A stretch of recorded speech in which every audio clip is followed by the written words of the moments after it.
Welcome back to Bland Gaming, the most technically inadequate and primitive YouTube channel on the internet. We are here in the Bland Gaming Garage, which we have, as you can see, absolutely tons of games. I will get to reviewing some more board games, especially single-player board games, since a lot of us are trapped here in this pandemic. But look, I am a big Free League fan. I like Free League. They just won. They just won a whole bunch of awards, some Emmy awards and everything.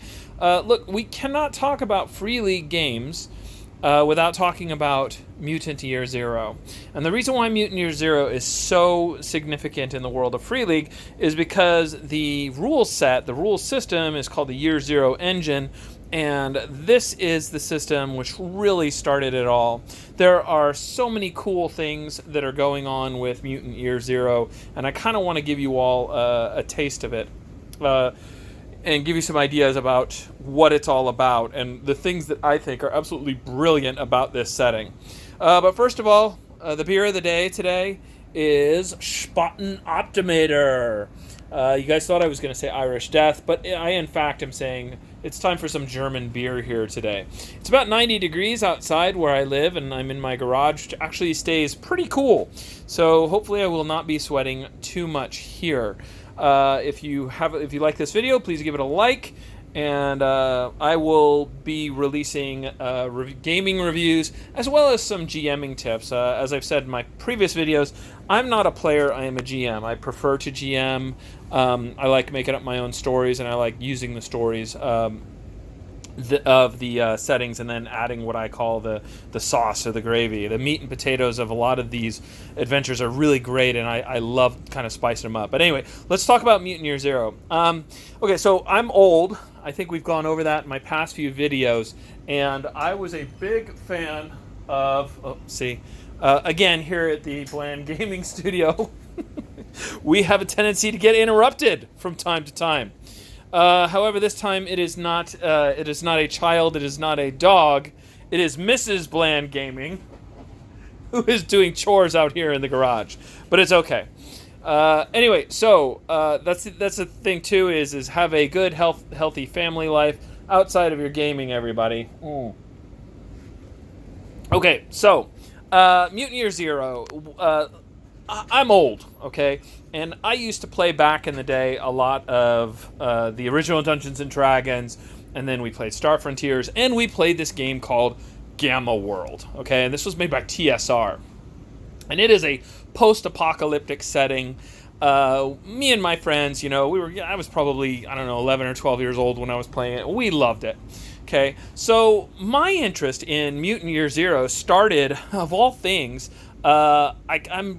I'm kind of not playing video games as much, but there was a Steam sale, and I bought the Steam game of Mutant Year Zero. And it's kind of a top-down, almost like an XCOM type of video game where you've got these different characters and everything.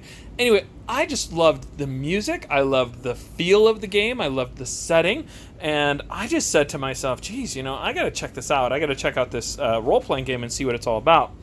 So the very interesting thing that I found out right from the get-go is that you have right now, currently in the setting, there's 4 different rule books, okay?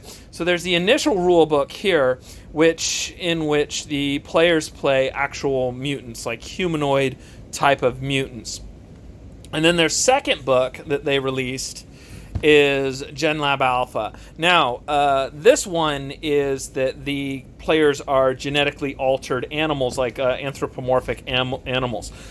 Right now, this one is harder than hell to find a hard copy. The good news is that you can still order these via PDF and whatnot off of I think off the Free League website or probably at RPG Drive-Thru, what have you. But it's very hard. Hopefully they're going to be reprinting this and everything. I don't know why this one has sold out, whether they just didn't publish enough of them, or all the people that are all into furries and stuff like that just went crazy and picked this up and everything. But for some reason, this one's really hard to find. The third book is not Elysium. The third book that they released is Mechatron Alpha. And in Mechatron, the characters actually play self-aware robots. This is really an interesting premise or interesting concept. And then in their fourth book, it's Elysium. And Elysium, the players are actually regular humans that are in this Titan power called Elysium, which is this deep underground facility, almost like a Blade Runner type of city that has survived the apocalypse and is deep underground, what have you. Now, the absolute brilliance of the Mutant Year Zero system and the setting is each one of these books is completely... You got everything you need inside this book to play it. The other thing that's really cool about this is that all of the characters and the powers and the abilities and the gear are all compatible. So in other words, if you have all 4 books and you're running a Mutant Year Zero campaign, you can have some players be the mutants, you can have a player that's a mutated weasel or a fox or what have you. You can have a player that's a robot, or you can have a player that's just a pure human. So it's pretty cool the way that they have it set up and everything. I really like that. Instead of having the set rules and then releasing like world books, I like how each one is standalone. So that's pretty cool. So disclaimer, I have not ran any of the Year Zero stuff except for Gen Lab Alpha. I am currently running a Gen Lab Alpha campaign right now. I will have some GM tips that I'll release later concerning Gen Lab Alpha, but my impression, I've read all of the first book, I've read all of this book here. I've kind of skimmed the Mechatron one just to kind of get an idea on it, and then I've read almost the entire Elysium here. I got this for Christmas, and it was 2 days straight of reading it. And these things read really great. But okay, so let's talk about the setting here. So, in a lot of these apocalyptic settings, it's always nuclear war and what have you. Pardon me, sip optimator. In this setting, the first thing is it was a plague.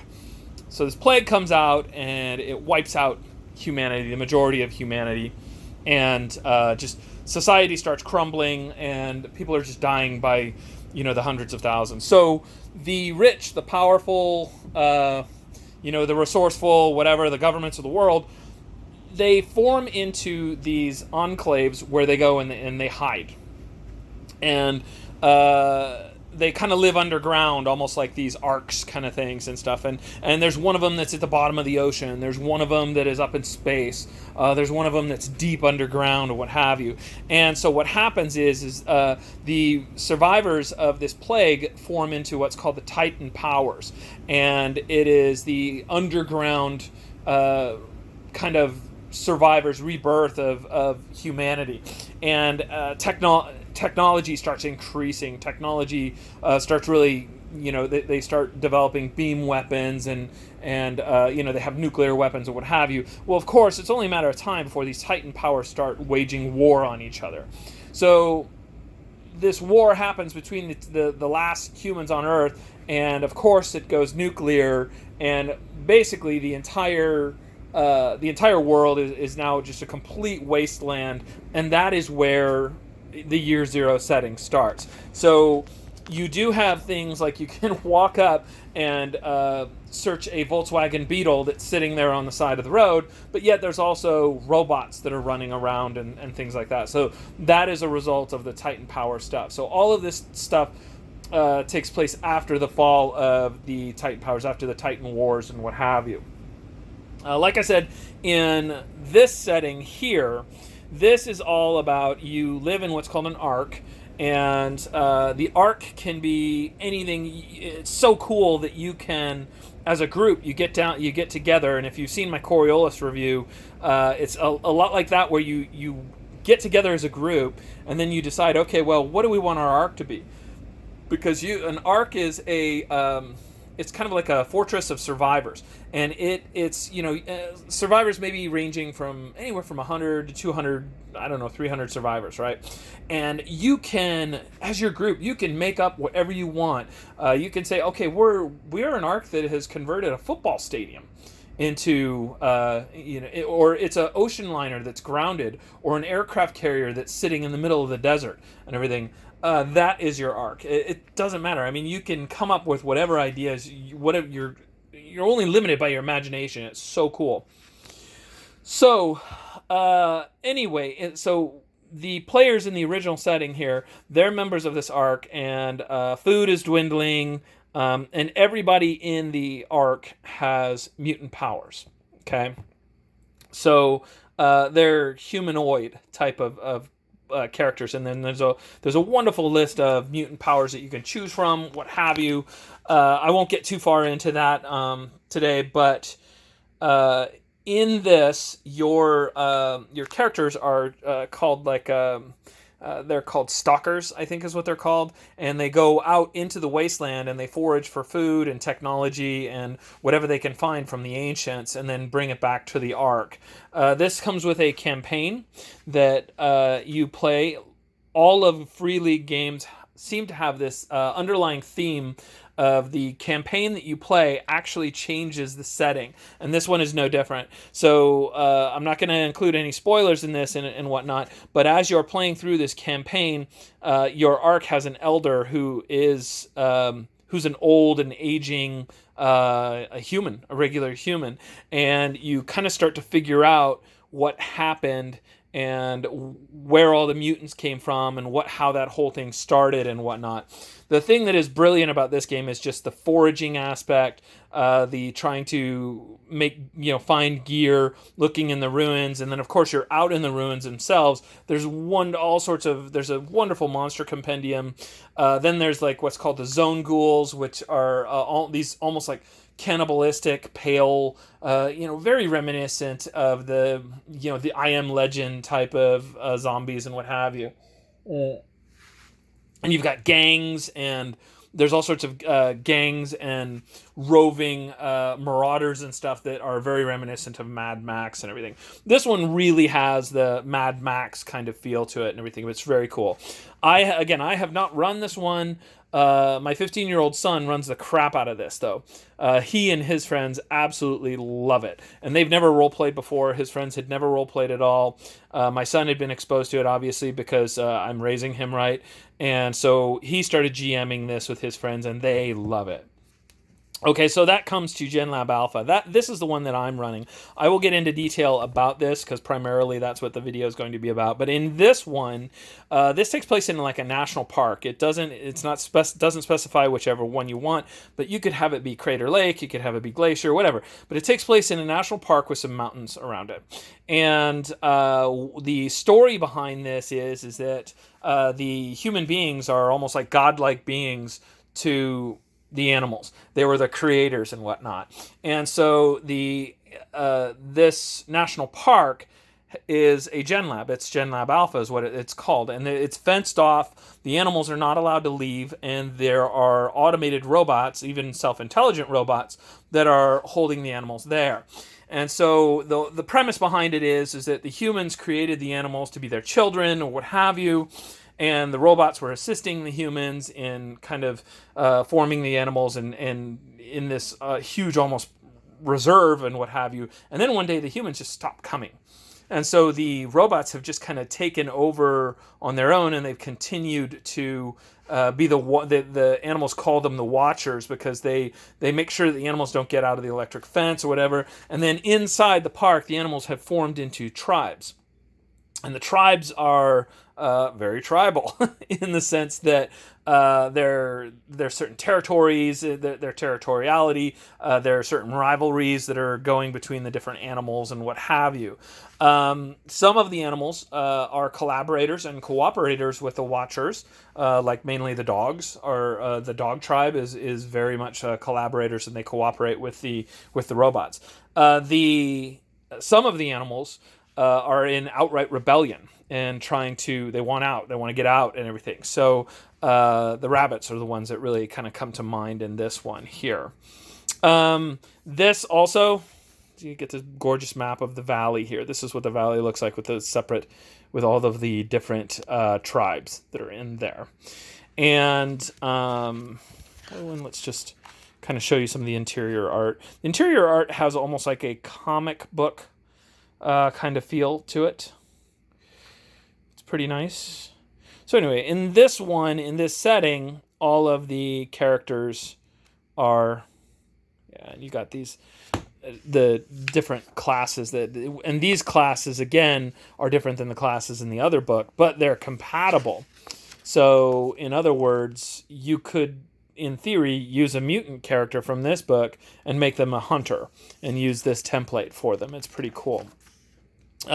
So the animals don't have mutant powers like the mutants do. The animals obviously have animal powers. So while these mutants might have things like pyrokinesis, ability to make fire, or dragonfly wings, or a sixth sense, the animals have like things like claws, or prehensile tails, or tough fur, or hard scales, or the ability to climb walls and leap, things like that. So the animals actually use their animal powers and whatnot. So anyway, and then where's some pictures of the...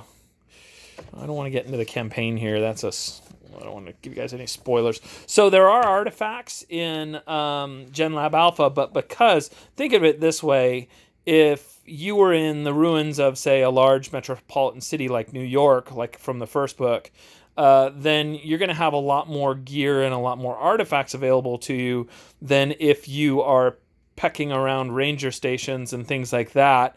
And see, there's some good pictures. These are the drones that fly above the fence, and they keep the animals in. They try and they'll shoot anyone who tries to get out. And then, this is pretty cool too. So these animals are all in these different encampments and everything. Like there's the dog tribe, and this one is the ape tribe and what have you. And again, it goes into the politics of each of the tribes and how they're different, what have you. So anyway, this one also has a campaign, which is I believe it's called the Escape from Paradise Valley, because it's called Paradise Valley, but that's what the animals call it. But Gen Lab Alpha is the actual name of the facility there, and it is about the uprising against the robots and what have you. There's some really cool surprises in it. I really took this campaign and I ran with it. I took the meat and potatoes and I really added a lot to it, and my players really enjoy this. And this campaign obviously is going to hopefully end with the characters escaping and then getting their freedom, and then once they get their freedom they find out, there's this ugly wasteland out there, what have you. Okay, so then the third book, I have read this one the least, and it's not because of a lack of interest, it's because of just my time. So in Mechatron, it's a lot of the same idea as Gen Lab Alpha. However, in this one, this is a underwater facility, and the same kind of idea that it's a completely automated facility where they're all robots and things like that. And then one day, the humans leave and they're gone, and there's almost it almost reminded me of like the master control program from like the Tron movie, the very first Tron and what have you, where there's a central computer that's kind of running everything. And over the years, with all the isolation, what happens is these robots, and they're just kind of going through their tasks, their menial tasks that they've been programmed to do. So these robots become self-aware. And as the robots start becoming self-aware, and it's been a while since I've read this one, but as they start to become self-aware, this master control program kind of it separates them and it quarantines them, and then it schedules them to be disassembled and what have you. This is a very interesting idea as far as the different character types too in this.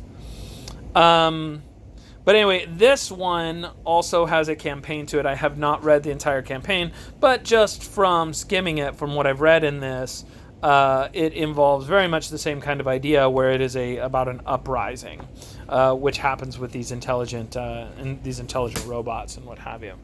So that's Mechatron. Very cool. Lastly is Elysium. I have read this one. This one is one of the Titan powers is Elysium. Now, Elysium has been ravaged by war with the other Titan powers, but the majority of the population has been severely reduced. And then there are these 4 factions that have formed themselves, these 4 almost like royal families that rule Elysium, that operate within Elysium.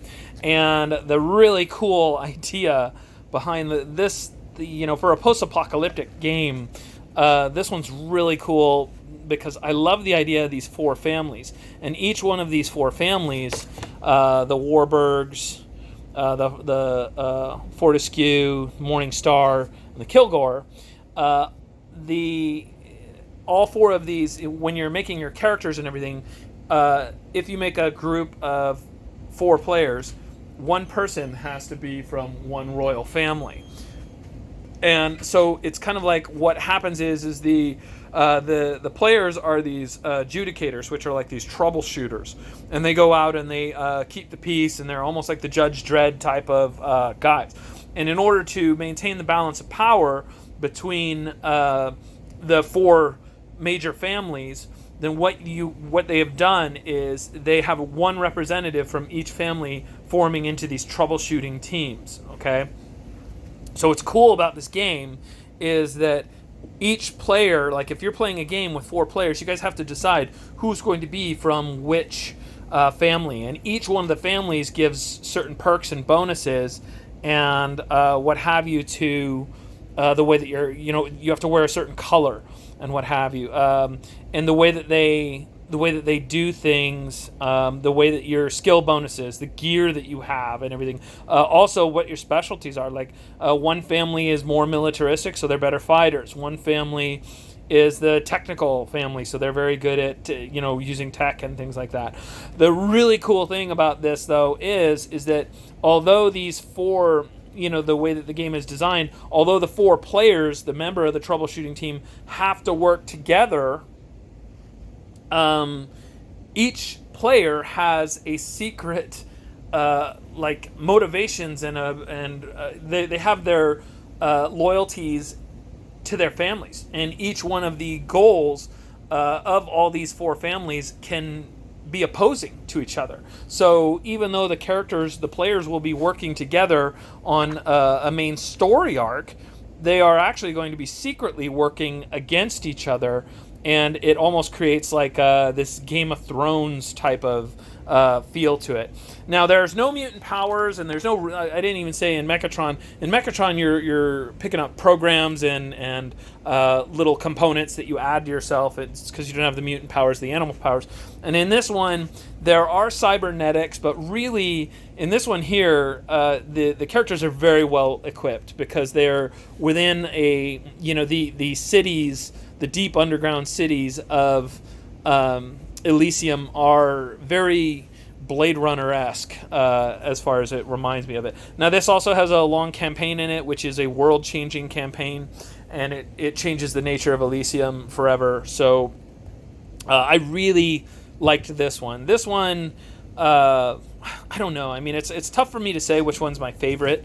If you are getting into Mutant Year Zero and you want to start, I think the best place to start is to start with the original book, especially because each one of these 4 campaigns, this one here, starting here, it has major spoilers, and if you start this campaign first, then you're going to find out the ending of the stuff that happens in this adventure here, in this campaign here. So you'll get some certain spoilers and stuff if you wind up not playing them in order and everything. Hold on a second. Is there some? What do you need, honey? I'm just getting a helmet because we're gonna go on like a little bike ride. Oh, bike ride sounds fun. Getting outside is important too, right? Yeah, that's why rhymes. Okay, can you take that inside though? Yeah.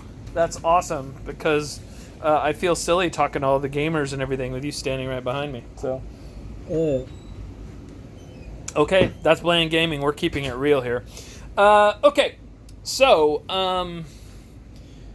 that is that I would recommend that you start with this book, even though I didn't do it. I love the idea of I grew up with Ninja Turtles and things like that, so I love the idea of the mutated animals, and this really is almost almost reminds me of like the just like the Empire and the Rebellion and everything. This whole setting is about a insurgency against a very powerful overlord. So it's very reminiscent of the American Revolution or even Star Wars and what have you.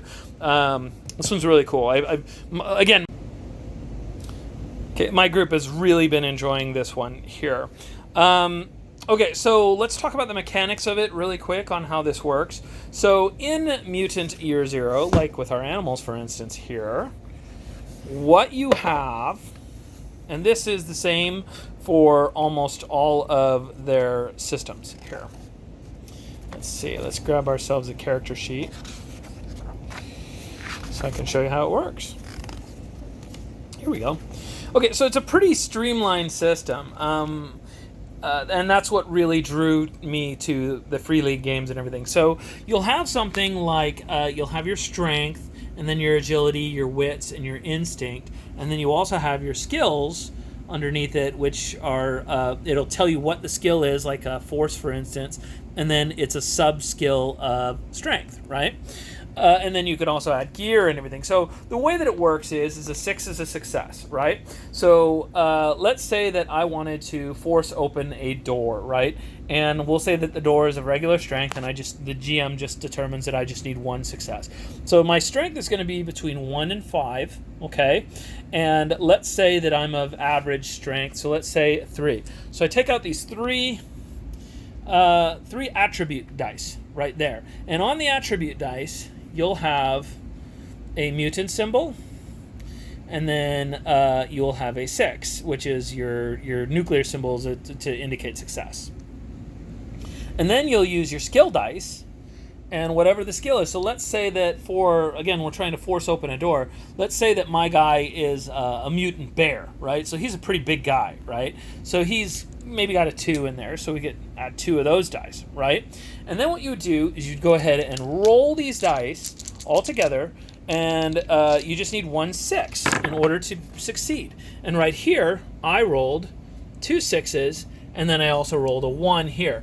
The 1 does not apply here unless we pushed our roll, and that is also a very big game component. So what you can do is you can go ahead and you can, I believe it's,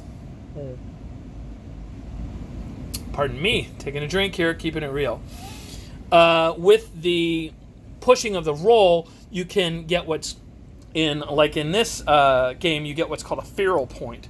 Everything, and you take a feral point, and what you would do is you would re-roll any of the dice that are not 1s or 6s and just go there. So here I'd get 2 successes, so I would tell the GM, well, I got 2 successes, and then the GM would say, well, okay, you push the door and it flies open and everything. So what the feral points are is, as far as animals go, you use your feral points in order to use your animal powers. Once you use your feral points, though, you have to roll on a table and see if you go wild or not. So the more you use your animal powers, the more chances that you're going to have a chance of going wild. And going wild, you'll roll on a table, and basically what happens with it is that if you, say for instance, if you roll a certain number on the table, you can't speak for a day, because all you can do is just go back to your animal instincts where you're grunting and growling and everything. There's another one where you run off into the woods and you come back, and when you get back, you actually have developed another animal power. So it just depends on what you roll and what have you. In general, when you go feral, for the most part, it's usually pretty negative. And then let's talk about how gear works. So with gear, right? So let's say we take our same bear here, and he is he's going to swing like a baseball bat at something, right? So with the bear, he's got his strength of 3. Then we would look at his fight skill, right? And let's say he's a pretty good fighter, so let's say he's got 3 more here, right? And then we would go over to the type of weapon that he's using, like a blunt instrument, for instance. If he's using, say, a baseball bat, that gives him a bonus of 1. So he gets an equipment die here, right? Then you go ahead and you roll all these, and we're all looking for 6s here, just like this. Okay, so right here we get 3 successes, right? Now, with those 3 successes, this one indicates that all we need is 1 success in order to do the damage. So we would look on a chart like here, and this would tell us, like, with a blunt instrument, it does 1 damage. So the enemy would take 1 damage. Then you can use these extra successes to do things like add additional points of damage, or you can use it to increase your initiative, cause the guy to drop his weapon, so on and so forth. Now, with your gear die, you also get the nuclear symbol, but if you roll a 1 on your gear die, then what happens is it malfunctions, or it breaks, or whatever. So you lose 1 point of your bonus. So since this one is only a blunt instrument right here, is only at +1, that would mean that this bat has broken.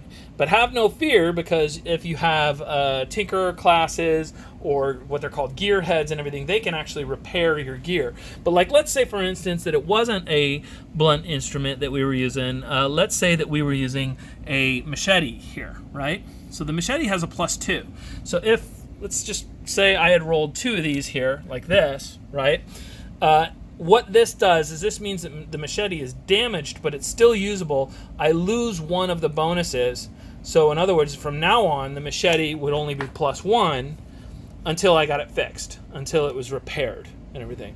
I believe, and I'll have to double check with it and everything off the top of my head, but when you're using firearms and stuff like that, I believe if you roll 1 of those 1 gear dice, I believe they run out of ammo and they have to reload it, but I can't remember.